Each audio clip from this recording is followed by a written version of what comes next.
Over 50% of Jamaicans are overweight. 1 in 3 Jamaicans has high blood pressure. 1 in 8 Jamaicans has diabetes. 17% of Jamaicans have high cholesterol. A healthy lifestyle can reduce the risk of most of these diseases. Things like regular exercise and adequate rest can play an important role in maintaining good health. The other major consideration is eating healthy. The question is, how do you walk into a restaurant or fast food outlet and identify the healthier menu items? Better For You is an initiative to help Jamaicans to eat healthier. Restaurants and fast food outlets can voluntarily participate by identifying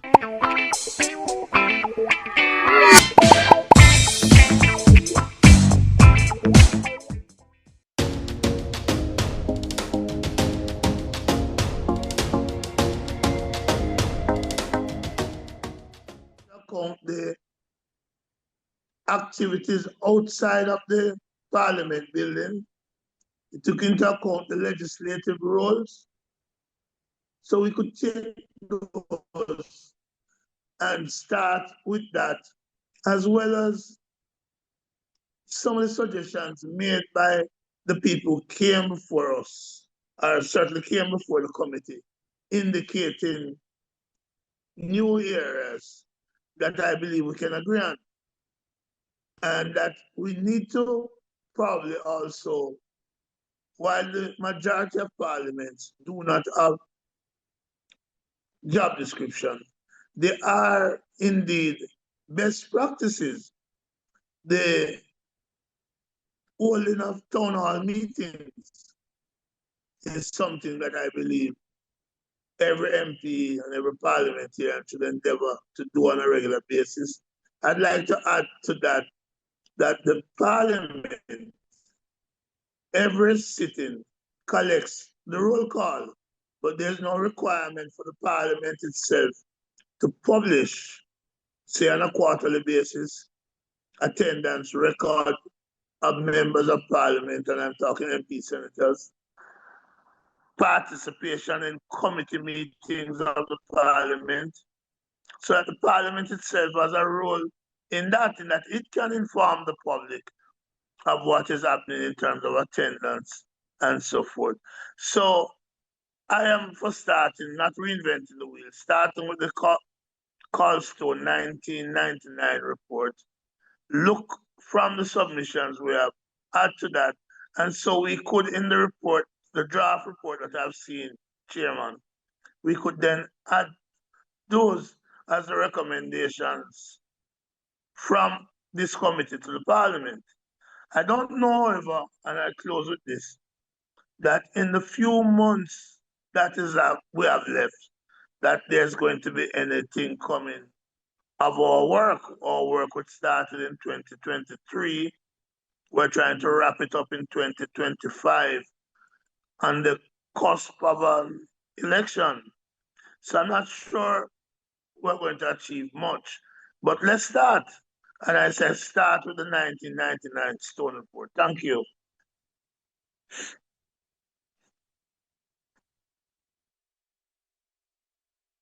I'm looking to see if I have any other hands raised.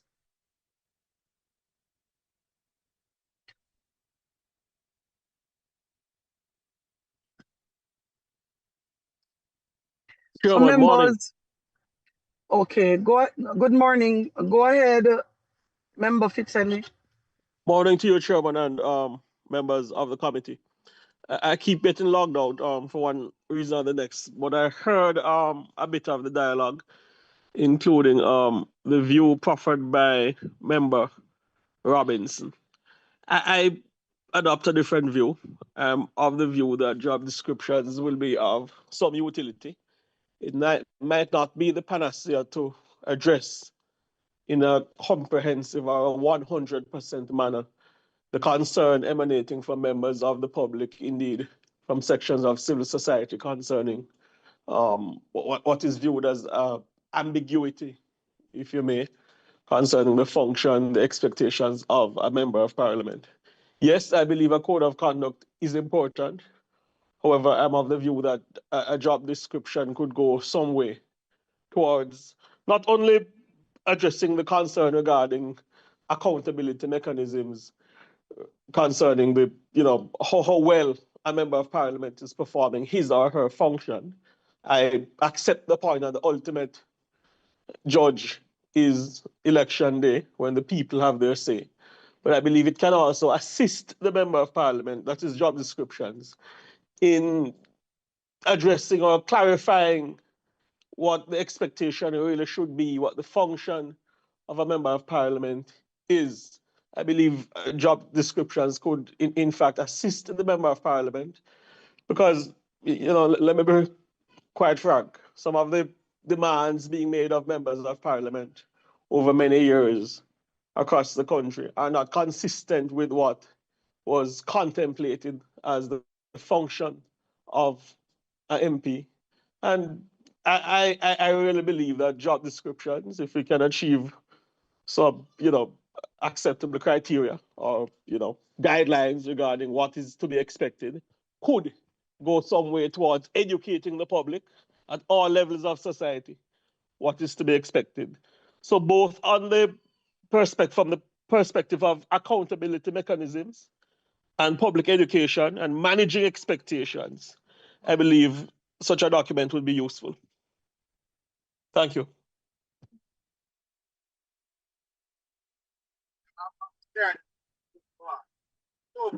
I am of the view, members, that a good approach for us to take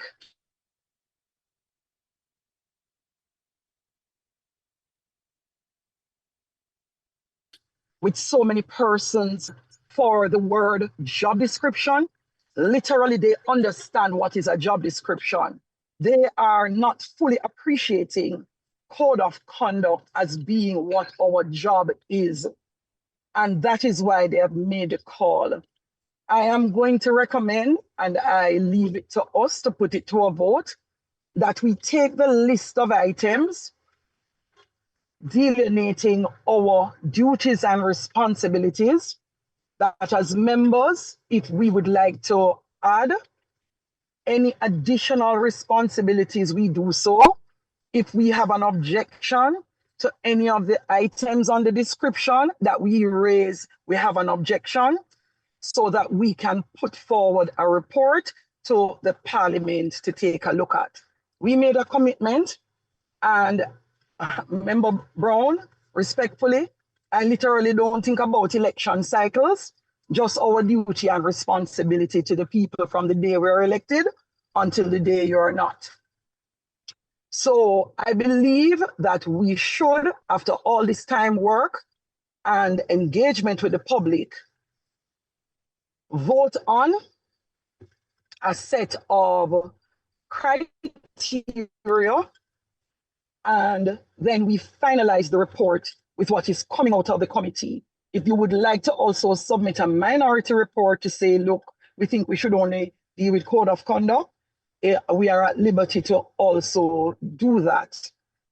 And we can move ahead with at least taking one step in the direction of being more accountable to the people in the way that they have asked us to be.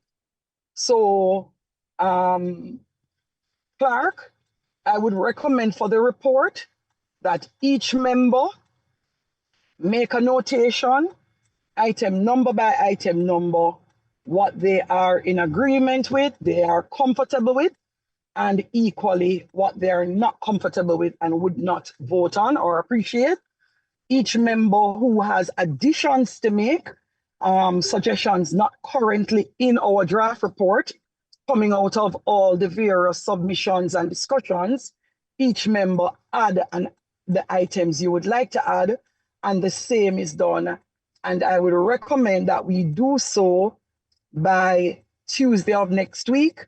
You could give the dates. We have had a lot of time to consider the findings, a lot of time to go over the report, and a lot of discussion.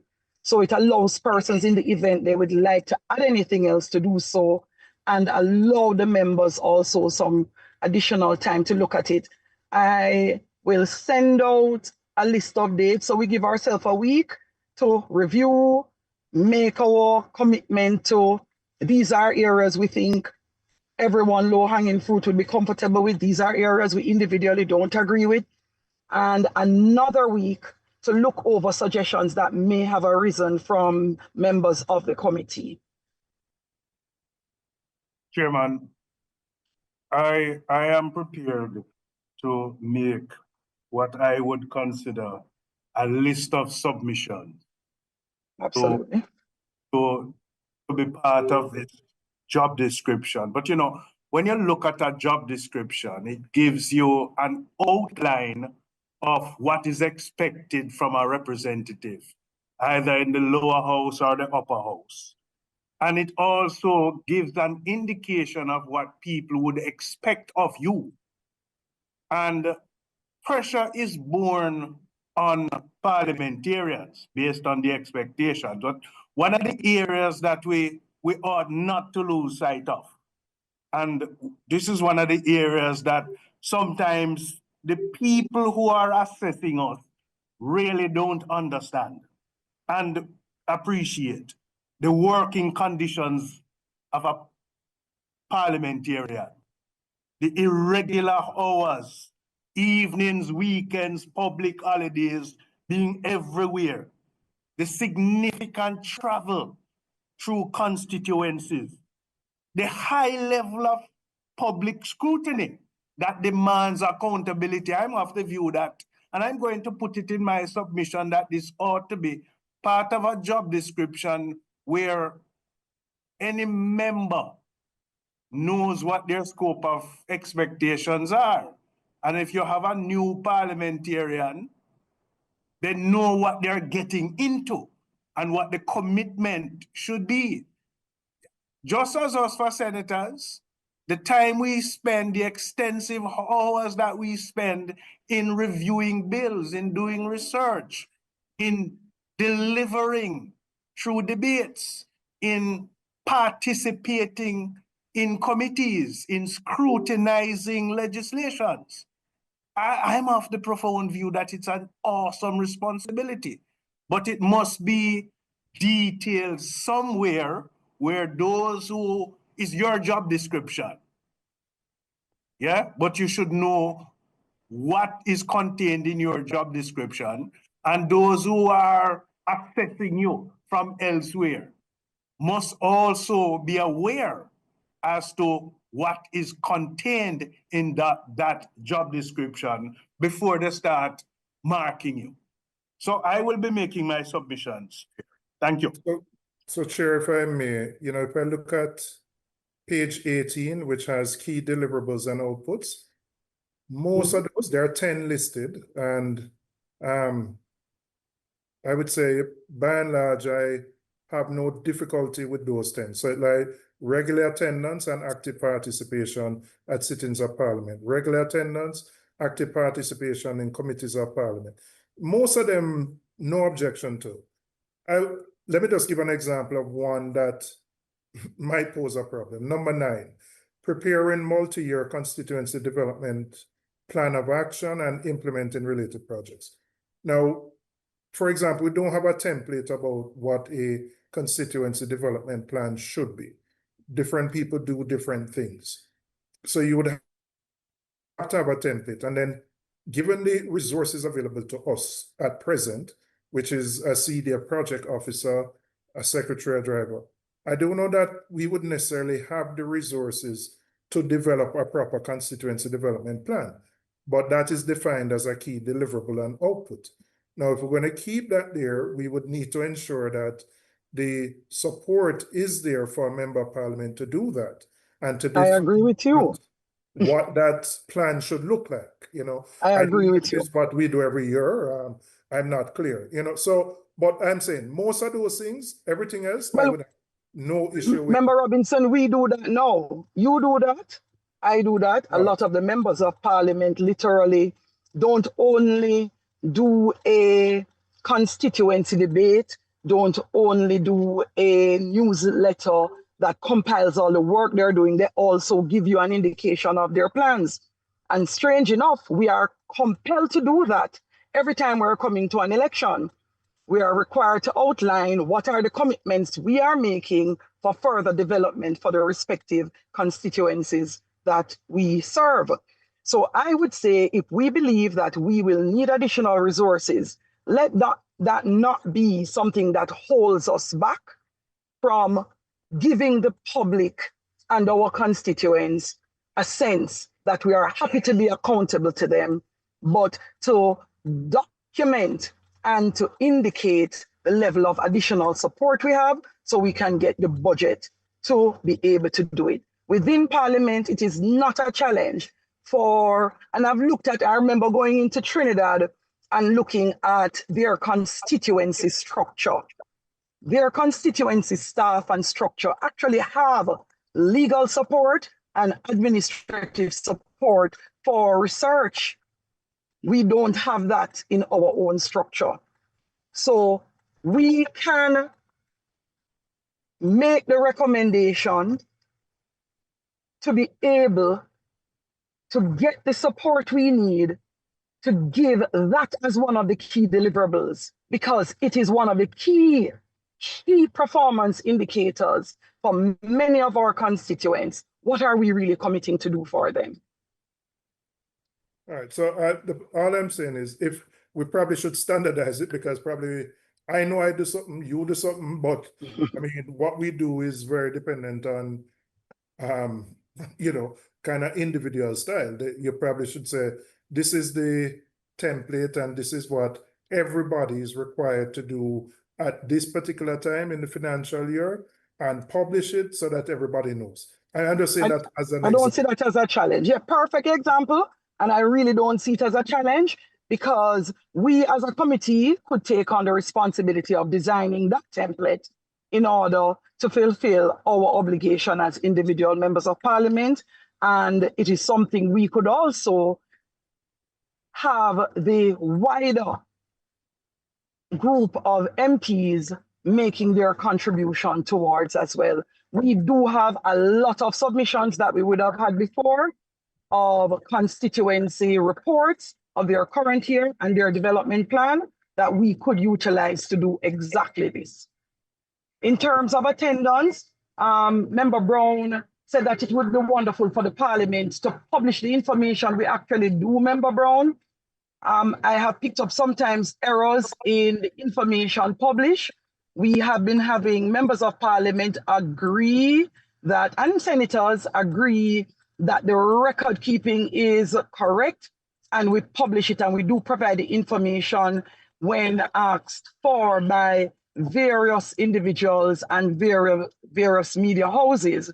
The volume of information we have been putting on our parliamentary website still needs some improvement. We're working in the background from a different space on that.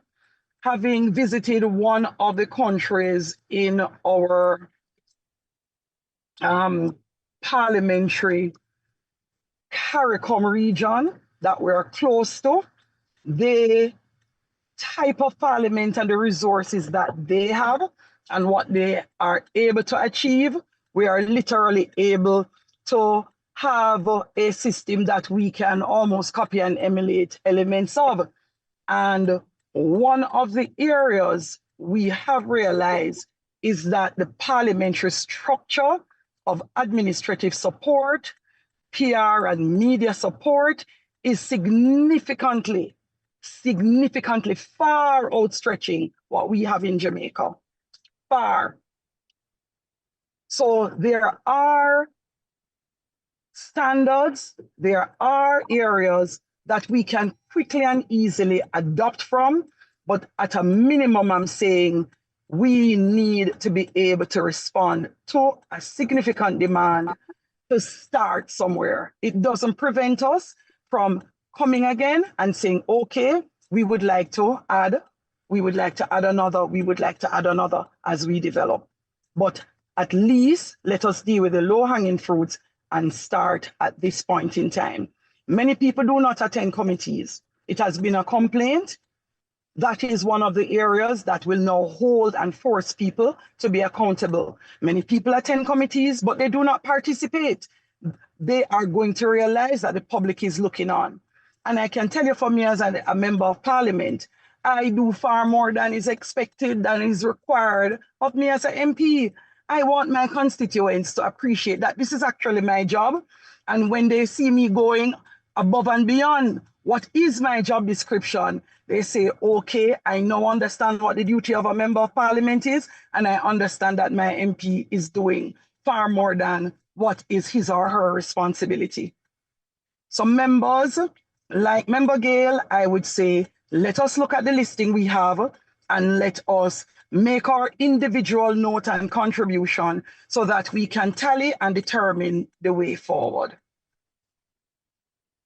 You know, Chair, in responding to Member Robinson around number 9, I can understand his concern, but I can also see the opportunity coming out of crafting number 9 that speaks to the multi-year constituency development plan and showcasing that plan. But one of the opportunities is that, and Member Brown would understand this a little better, that when you define these deliverables, you have to provide the support that is guaranteeing the effectiveness of the deliverable. So the expanded nature of a team, support staff, and the likes, this is another kind of demand that we can stretch in when we place these deliverables there, that we can also demand as part of the support in the success of a parliamentarian at varying levels. So I'm suggesting that we can look at these areas and we can build out the guidelines as we go along, because it's going to require some supporting guidelines for people to understand. Member Gale, I'll tell you, one of the requirements I do believe we should add is a minimum standard for the CDF officer as well.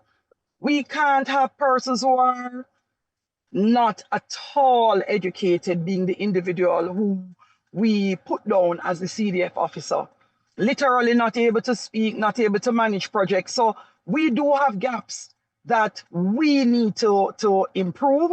We do need to set some minimum standard of qualification, education, ability to carry out some of the roles and responsibilities that we are paying persons to do. And if we believe the resources need to be increased, then that is one of the demands we would make in meeting the deliverables. So members, I believe at this stage, if we don't have any other matters, we should forge ahead and detail what it is that we will want in support, even if it is that we say for number 9, we must have a standard template, because that actually now helps some MPs that do 0 to give more in terms of service to their individual constituencies. Let me see if I have any other comment, any other. I'm not seeing any hands. So if we have no other comments, no other business.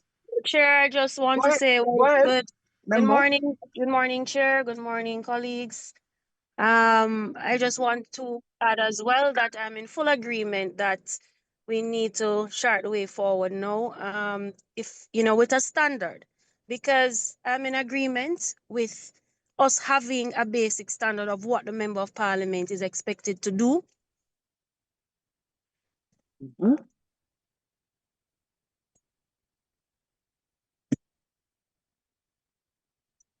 Member Lee, you cut out for a moment. I'm not sure if you're finished. Your mic is going in and out.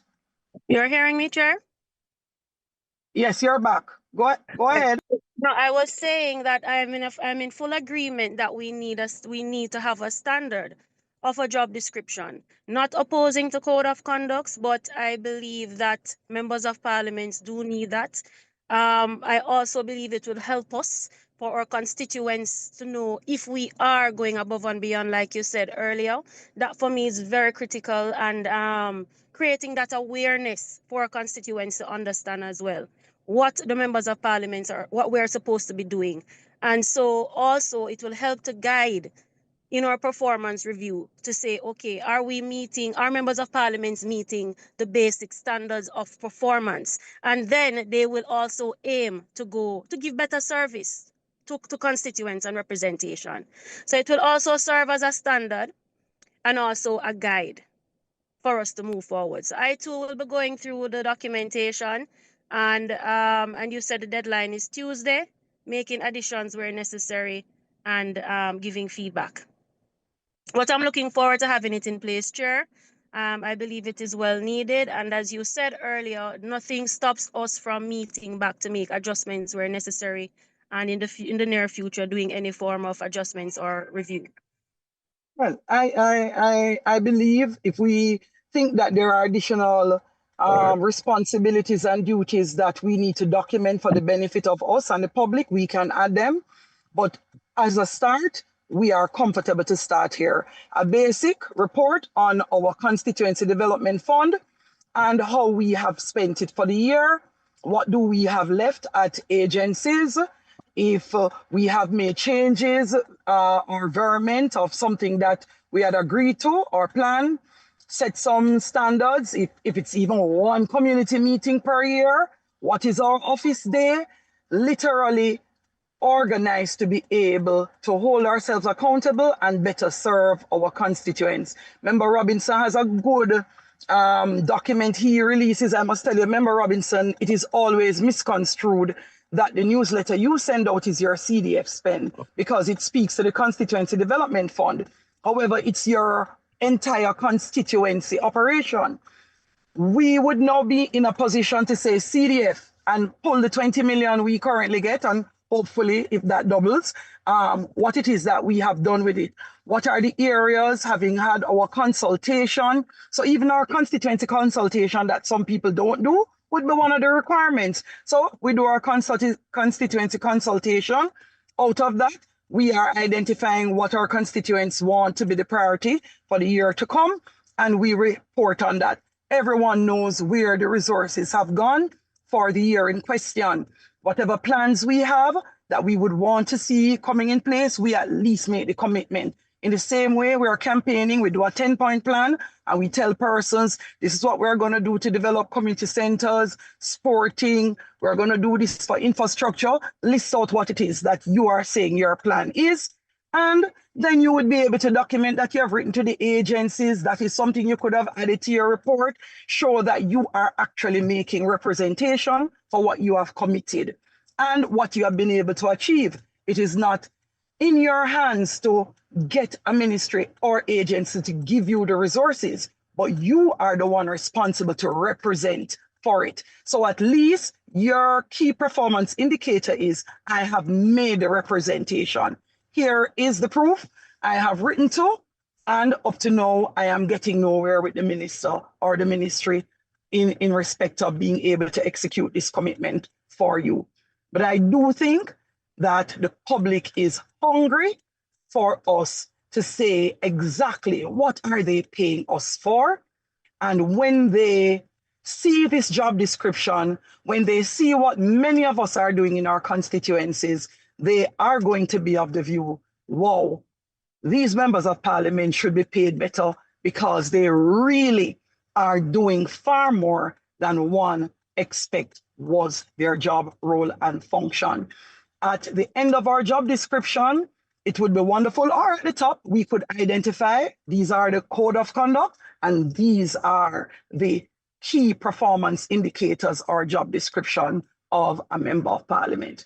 At the end of the day, it is the constituents who will determine how we are functioning or performing, but it, in terms of their vote, but it generally allows people right across Jamaica to get a sense that we are serious about the profession that we have embarked on, the profession of serving the people of Jamaica as members of parliament, as senators operating in the upper house, and we are committed to them and committed to being accountable for the service that we argue we will deliver. So members, if we have no other business, I look forward to us saying by Tuesday, For each point, I will say vote on each point. Put your signature beside each so that we can tally and see what every single member of the committee is arguing they will accept and be accountable for in terms of our duties and responsibilities. It then leaves our colleagues in the House, in the Senate, having received our report, to also decide if they will vote with us or if they want to make any changes in the House or in the Senate. So if we have no other business, let me say thank you. Thank you for your participation. Thank you for going this long haul. And let me say thank you to the members of the public who have come to these engagements that we have had in terms of 3 town halls, the town hall held at the Parliament, their various submissions. We appreciate your contribution, your participation, and we will be responding to you and giving you an indication of where we are. We are going to conclude this process and come back and report to you, the people of Jamaica, in very short order. So members, Tuesday of next week, that is our deadline to review and offer our final comments so that we can wrap up the job description requirement and move forward in making that commitment. Thank you, members. Ms. Cohen, once you receive those comments on Tuesday, I'm going to ask you to we will round robin. If there's anything else, just to make sure that by the following week, Tuesday, we are able to submit to the Parliament what our final report is looking like for them to take a look and decide where they would like to go. So the members should submit their comments to me, and I'm to incorporate them into the report and recirculate. Yes, Ms. Cohen, thank you so much. And literally, beside each point, if they're in agreement, or say, look, I'm in agreement with everything that is in this draft report in terms of all the individual items, because we started out with a job description, a list of items that we believe we could reasonably say, yes, we think this is workable. If we do not agree with everything, say which point we don't agree with. If, like Member Robinson, who made a good point, to say, look, it would be good that we say we should have a template design that we would use, we have a template design at a minimum. If there are members of Parliament who want to go beyond that in terms of the document they develop, you can always go beyond the requirement and do more, but we would have that basic minimum requirement. And if there are any individuals from the Senate, from the Parliament, who are members of this Joint Select Committee that have an issue with any of the points, say, I have a problem with this one, I vote that we strike it, so that we can conclude. So, Chair, you're asking members then to insert their comments into the document itself, perhaps identifying them with a different color and putting their name beside it. And at the end of the day, by Tuesday, I will pull them all together and make the modifications in the main document. Not a revised draft for members' approval. Absolutely. Okay, then. Thank you, members. There are no other issues. I would like member to move for the conclusion of our meeting. I so move, Chair. So moved by Member Lee, seconded. Second. Seconded by Member Gale. Members, thank you so much. And for those who are joining us, thank you very much for participating in this committee meeting, particularly covering the job description for members of Parliament. Thank you. Have a great rest of the day.